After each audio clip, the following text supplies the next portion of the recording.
Case కోర్టులో ఏళ్ల తరబడి నలుగుతోందా? లాయర్ల ఫీజులు కట్టలేక వాయిదాల చుట్టూ తిరగలేక విసిగిపోయారా? అయితే మీకు ఒక అద్భుతమైన మార్గం ఉంది. అదే లోక్ అదాలత్. ఒక్క రూపాయి ఖర్చు లేకుండా మీ సమస్యకు అక్కడికక్కడే పరిష్కారం లభించే ఈ లోక్ అదాలత్ గురించి పూర్తి వివరాలు ఈ కథనంలో తెలుసుకుందాం రండి. నేటి కాలంలో కోర్టు కేసు అంటేనే సామాన్యుడు భయపడే పరిస్థితి ఉంది. సివిల్ కేసులు లేదా రాజీ పడదగ్గ క్రిమినల్ కేసులు తేలడానికి దశాబ్దాల సమయం పడుతోంది.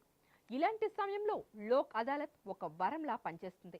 దీనిని ప్రజలు కోర్టు అని కూడా అంటారు. ఇక్కడ న్యాయమూర్తులు కేవలం తీర్పులు ఇవ్వడం మాత్రమే కాకుండా ఇరు పక్షాల మధ్య రాజీ కుదిర్చి సమస్యను శాశ్వతంగా పరిష్కారం చేస్తారు. లోక్ అదాలత్ను మీరు అప్రోచ్ అవ్వడం చాలా సులభం. మీ కేసు ఇప్పటికే ఏదైనా కోర్టులో గనక పెండింగ్లో ఉంటే మీరు నేరుగా సంబంధిత న్యాయమూర్తిని సంప్రదించి మా కేసును లోక్ అదాలత్కు పంపండి అని కోరవచ్చు. ఒకవేళ ఇంకా కేసు ఫైల్ చేయకపోయినా, అంటే అది ఫ్రీ లిటిగేషన్ స్టేజ్లో ఉన్నా, లేదా మీరు మండల లేదా జిల్లా న్యాయసేవ అధికార సంస్థను సంప్రదించవచ్చు. అక్కడ ఒక చిన్న అప్లికేషన్ ఇస్తే చాలు, మీ సమస్యను పరిష్కరించడానికి వారు ఎదుటి పక్షానికి నోటీసులు పంపి పిలుస్తారు.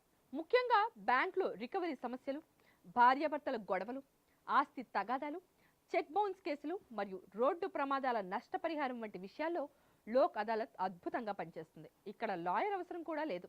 మీరు నేరుగా వెళ్ళి మీ బాధను చెప్పుకోవచ్చు. ఇక్కడ కుదిరిన రాజీకి కోర్టు తీర్పుతో సమానమైన విలువ ఉంటుంది.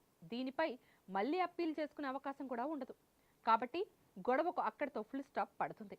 మరో విశేషం ఏంటంటే, మీరు ఇప్పటికే కోర్టులో చెల్లించిన కోర్టు ఫీజు కూడా మీకు తిరిగి వెనక్కి ఇచ్చేస్తారు. సమయం వృధా కాకుండా మనశ్శాంతినిచ్చే ఈ లోక్ అదాలత్ అవకాశాన్ని ప్రతి ఒక్కరూ ఉపయోగించుకోవాలి. కక్షలు, కార్పణ్యాలతో కోర్టుల చుట్టూ తిరగడం కంటే స్నేహపూర్వక వాతావరణంలో సమస్యను పరిష్కరించుకోవడం ఉత్తమం. న్యాయం కోసం వేచి చూడాల్సిన అవసరం లేదు. న్యాయమే మీ దగ్గరకు వస్తుంది.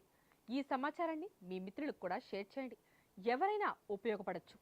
మరిన్ని ఇలాంటి అప్డేట్స్ కోసం మా ఛానల్ను తప్పకుండా ఫాలో అవుతూ ఉండండి. ధన్యవాదాలు. Please subscribe to the channel and download the Politicos app from the links in the description.